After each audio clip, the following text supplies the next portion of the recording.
Olá, bem-vindo ao canal Boa Semente. Eu sou o pastor Júlio César. A gente está aqui hoje para conversar com vocês sobre a lição 3, Panorama do Evangelho de Mateus. Essas aulas são gravadas para a subsídio, né, para os jovens, professores jovens da editora Betel.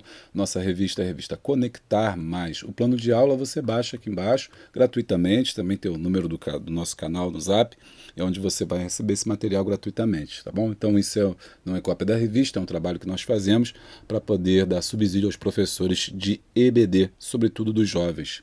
O tema nosso é os Evangelhos, uma lição abençoada, que tem sido muito enriquecida pelo conhecimento da palavra de Deus, né, através dos Evangelhos, que tem proporcionado aos jovens aí uma vida espiritual mais frutífera, e os professores têm desfrutado bastante desse trabalho que tem sido feito. Então, você pode projetar esse slide na sua sala de aula, se você tiver um projetor, você pode também imprimir e usar como seu próprio plano de aula também. Tá bom? Então vamos lá, não se esquece também de se inscrever no nosso canal, deixar o seu like e o seu comentário, que pra gente é muito importante. Nossa lição é a lição de número 3. Hoje nós vamos estudar sobre o Evangelho de Mateus, né? Então, nessa primeira parte, eu vou fazer uma apresentação do Evangelho de Mateus bem sucinta e algumas características importantes que vai nortear você, professor, na sua aula, de te direcionar, te dar um embasamento para que você possa dar uma aula bem baseada na palavra, uma aula bem solidificada no conhecimento bíblico, né, para que você possa ter mais tranquilidade na hora de trabalhar a revista. O conteúdo está muito bom, mas é necessário sempre aprofundamento.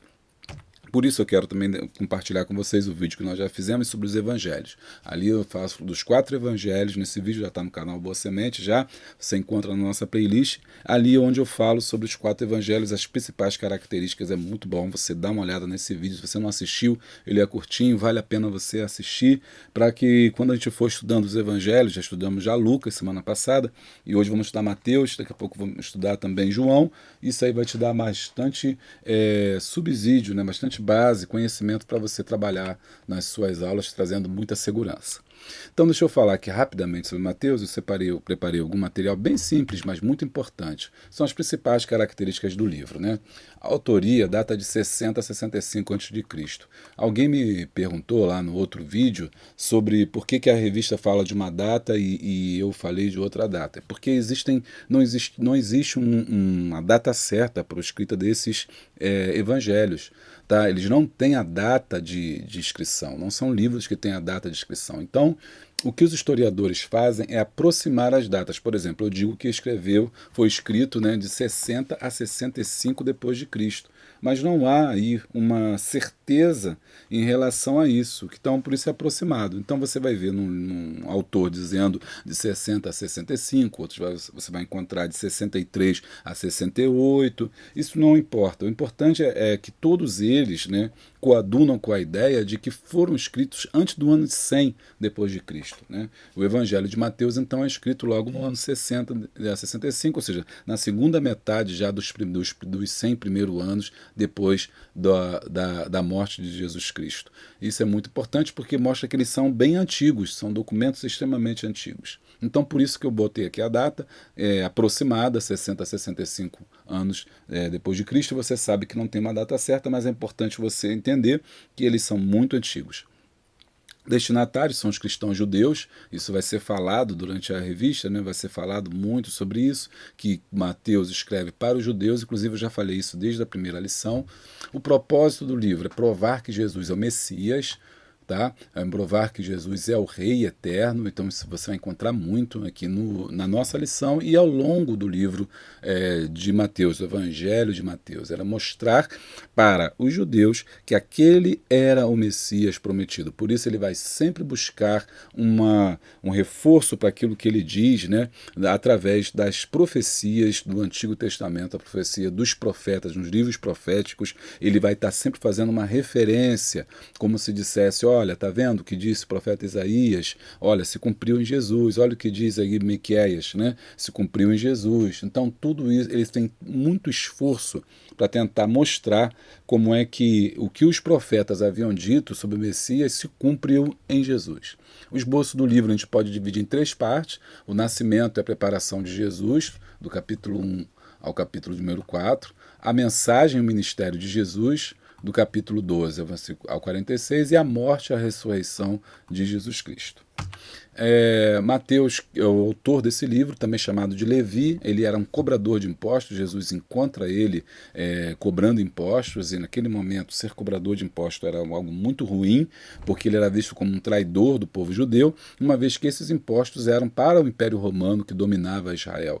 Então esse contexto também era um contexto de dominação que Israel estava vivendo, sendo dominado por uma nação opressora, que era os romanos, que era o Império Romano, que cobrava os seus impostos. Só que a forma de cobrar imposto era pelos próprios judeus. Então ele cooptava alguns judeus, contratava alguns judeus para cobrar impostos. Levi era um desses homens. O nome dele, Levi, né, remonta aí a uma linhagem antiga, né, dos 12 filhos de Jacó, e aí sendo um levita. Então isso é bem provável que ele fosse um levita, um homem ligado às religiões do templo, por causa do nome dele. Bom, mas por outro lado, né, apesar de ser um homem da tribo de Levi, ou seja, a gente pressupõe isso por causa do nome dele, embora a Bíblia não diga, ele era desprezado por conta da profissão, porque ele era cobrador de impostos. Então ele abandona aquilo que ele estava fazendo. Quando Jesus diz para ele, segue-me, ele deixa de cobrar imposto e começa a seguir a Jesus. Depois, num outro evento, é que ele convida Jesus para a festa em sua casa. Então, é sinal que era um homem de posses. Talvez essas posses tenham advindo das cobranças de imposto, porque de cada imposto que ele cobrava, ele também recebia daquilo ali, e por isso que os cobradores de impostos eram tão mal vistos. Um outro cobrador de impostos, muito proeminente no Evangelho, né, é Zaqueu, né, a história de Zaqueu, o homem que convida Jesus, aliás, que Jesus se convida para estar na casa dele e traz salvação para aquele homem. A lição-chave da sua vida está em Mateus 9, do 9 ao 13, e é justamente o texto da nossa revista, né? O texto que a gente vai estudar, que é o chamamento de Jesus a Mateus, quando Mateus chama Jesus. Tem duas particularidades importantes no livro de Mateus. Primeiro, demonstra a linhagem de Jesus real, né? Filho de Davi, e a sua ligação com o fundo da raça judaica, do grupo étnico judaico. Inclusive a palavra raça aqui está meio equivocada, não se usa mais a palavra raça, não existe raça, né? A etnia, né, judaica. Bom, que liga aí a Abraão. Inclui 5 mulheres, né, outra característica importante: Tamar, Raabe, Ruth, Betseba e Maria. Na onde? Na linhagem, né? Na linhagem de Jesus, que a gente está tratando. E todas as mulheres são interessantíssimas do ponto de vista de arrependimento, de mudança de vida, de perdão, né? Tanto Tamar, quanto Raabe, quanto Ruth e Betseba, todas elas tiveram passados complicados, mostrando a graça de Deus na linhagem de Jesus Cristo. E outro ponto é a genealogia de Lucas, né? Que liga Jesus a Adão, e é diferente, enquanto Mateus vai ligar aí a Abraão. E a gente vai falar um pouco sobre isso. Outra segunda particularidade do livro é o Sermão do Monte, que só ele tem mais aprofundado. Fala da bem-aventurança, o sal da terra, a luz do mundo, a ira, a luxúria, o divórcio, o julgamento, vingança, amor ao inimigo, ajuda ao necessitado, oração, jejum, dinheiro, ansiedade, julgar o próximo, enfim. Só Mateus é que traz mais detalhes do que isso. Outra passagem bem parecida está em Lucas, mas não é tão aprofundada quanto a de Mateus.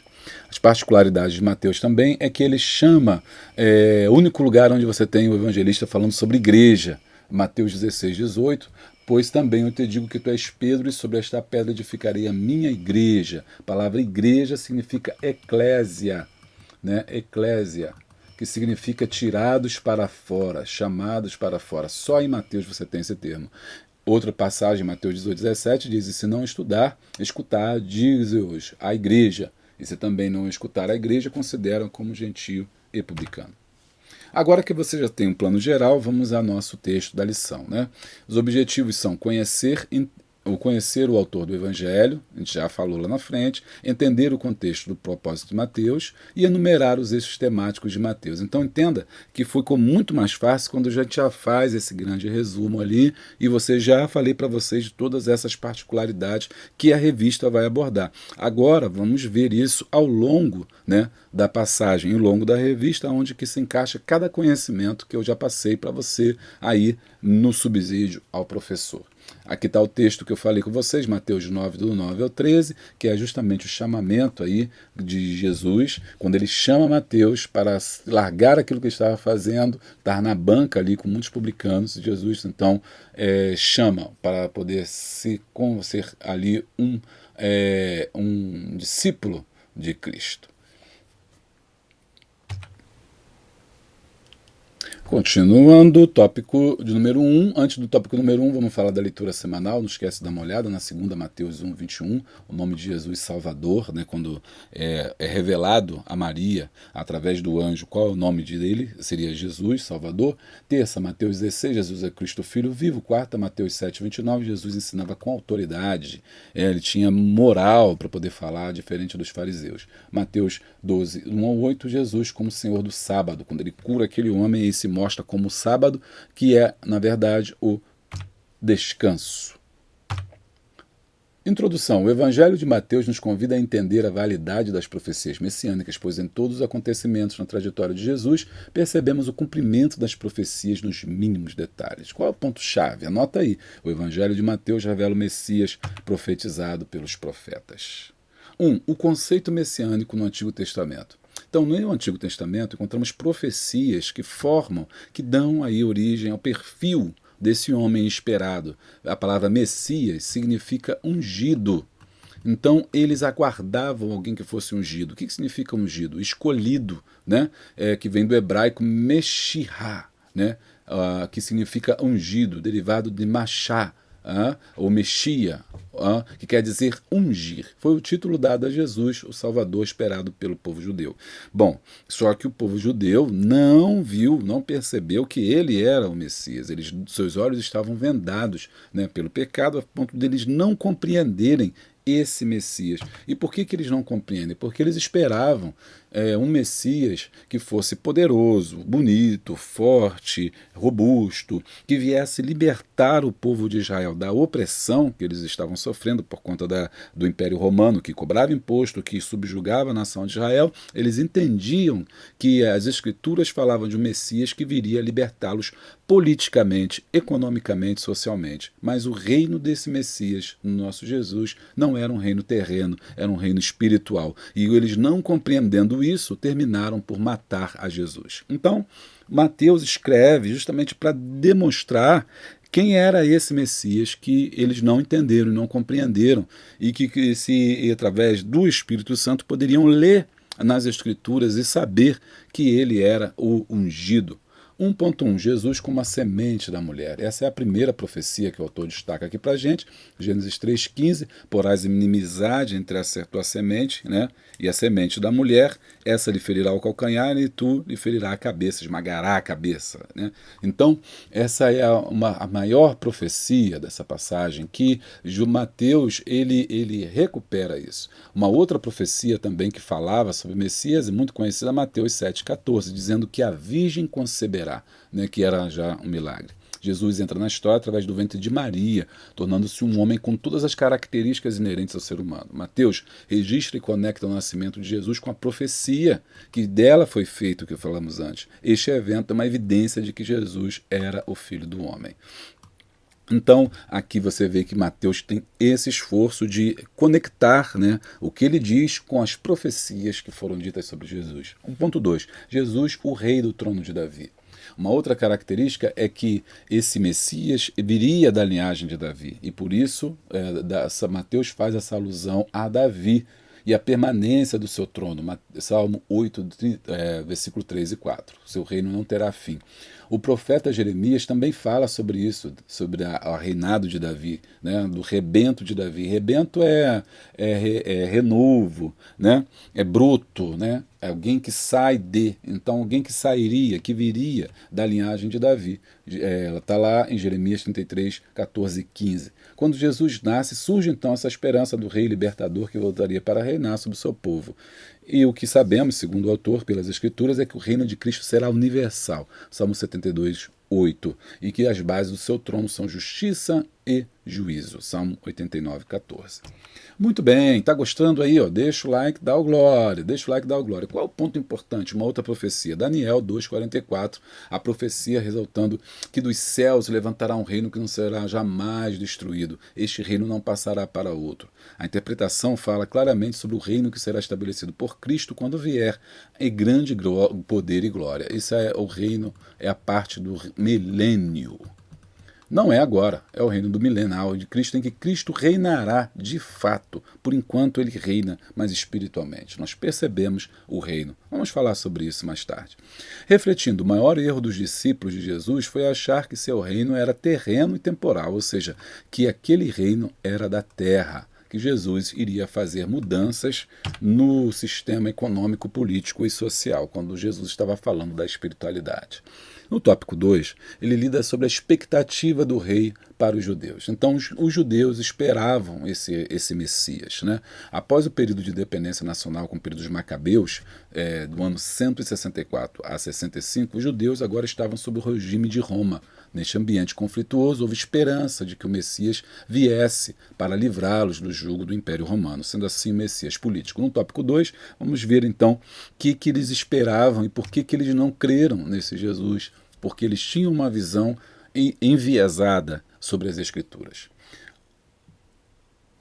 2.1, o Messias no judaísmo. Então, esse Messias, que significa ungido, né, é reforçado no período monárquico e também dito em Isaías 45:1, onde vemos o exemplo clássico disto quando Ciro é chamado de ungido, ou seja, aquele que no cativeiro babilônico ele foi levantado para libertar o povo de Israel, por isso ele foi chamado de ungido ou escolhido. A noção de Messias ganha contorno escatológico. Escatológico significa para o fim, as últimas coisas que ainda irão acontecer. Porém, com a dominação grega e romana, o Messias ficou limitado a um rei terreno e político. Eles esqueceram do contexto espiritual e só pensavam nas questões econômicas e sociais. Ainda hoje, ainda existe essa confusão. Eu vejo muita gente confundindo o reino de Cristo com o reino político, querendo implementar as leis da igreja para o mundo. As leis do reino são espirituais e não materiais. E aí ele pega tudo que tem na igreja e quer jogar no mundo, quer criar lei conforme a Bíblia. Então, quando tem questão que é contra a família, questão que nós, não, como cristãos, nós não coadunamos, não aceitamos, né? Muitas vezes o cristão ele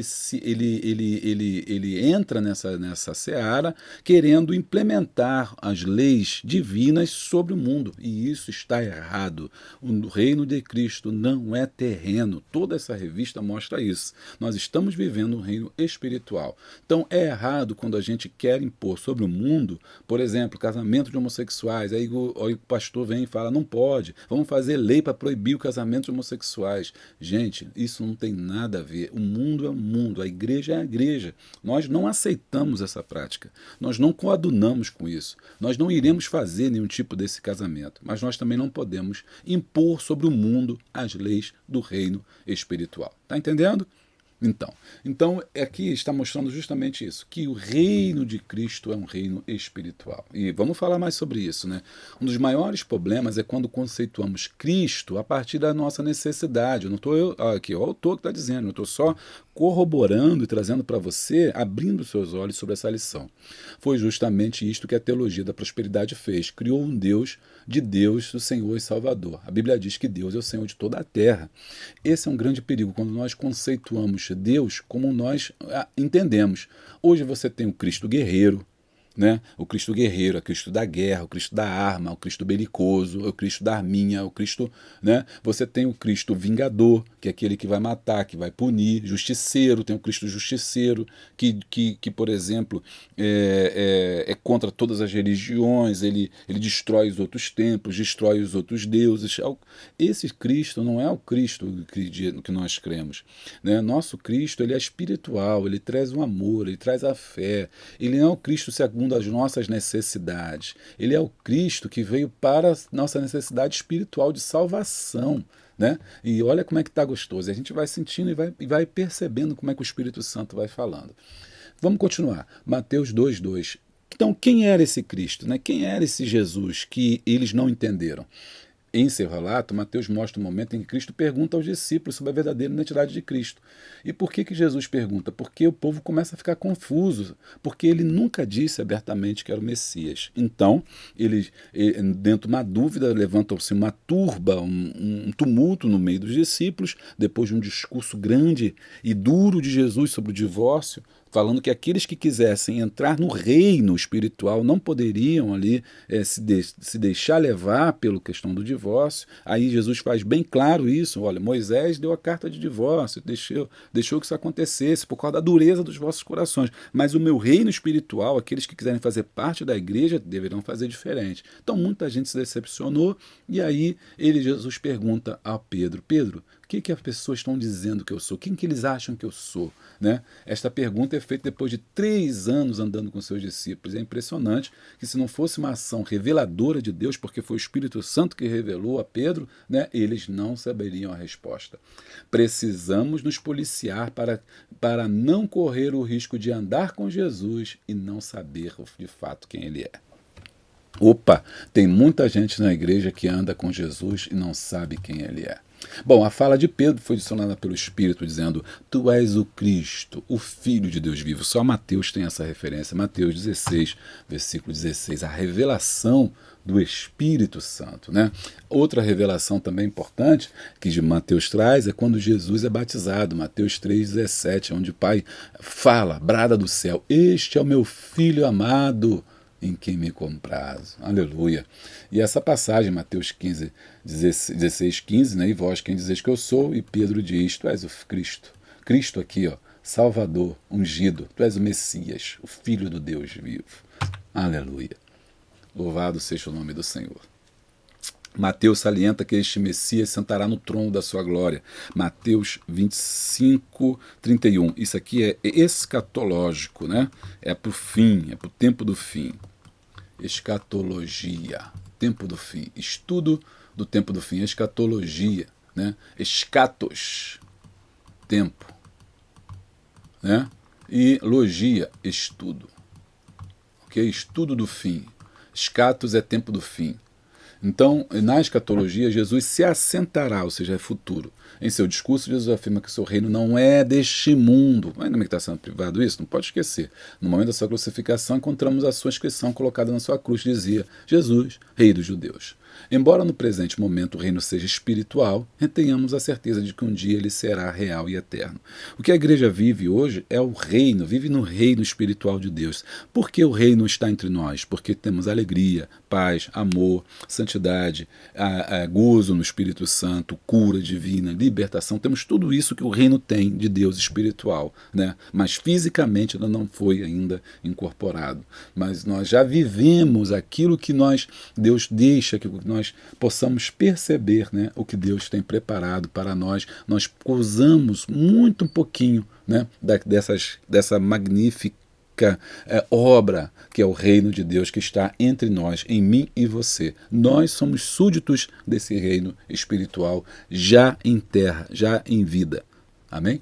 3. Características do reino de Cristo. Jesus veio para oferecer salvação a todos que aceitarem o seu sacrifício e confessarem como Salvador. Por esta razão, estabelece parâmetros em seu reino. Ou seja, para você entrar nesse reino que é espiritual, você tem que estar dentro desses parâmetros para ser súdito dele. Ou seja, também, por outro lado, ninguém pode entrar nesse reino se não aceitar as leis do reino. Amém? Ninguém pode dizer que está no reino de Cristo, que é súdito do rei, se não nascer de novo, se não se converter, se não deixar o pecado, se não deixar a vida antiga para poder entrar nesse reino espiritual. E aí ele estabelece, né, os padrões.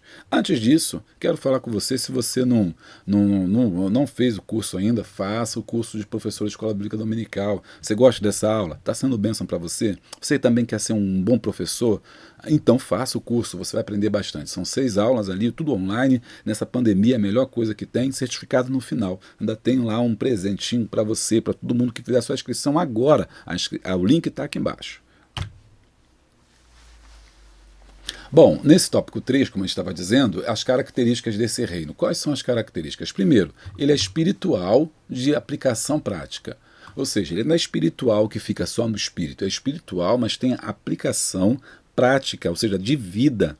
Isso deixa claro que Deus não vem com aparência exterior, mas entre nós, dentro de nós. Na oração do Pai Nosso, vemos o anelo súdito pela implementação do reino de maneira visível. Mateus 6,10. Venha a nós o teu reino, seja feita a tua vontade. Assim precisamos estar todos os dias conectados com o Rei para que possamos viver de maneira sábia diante de um mundo tão difícil e perverso.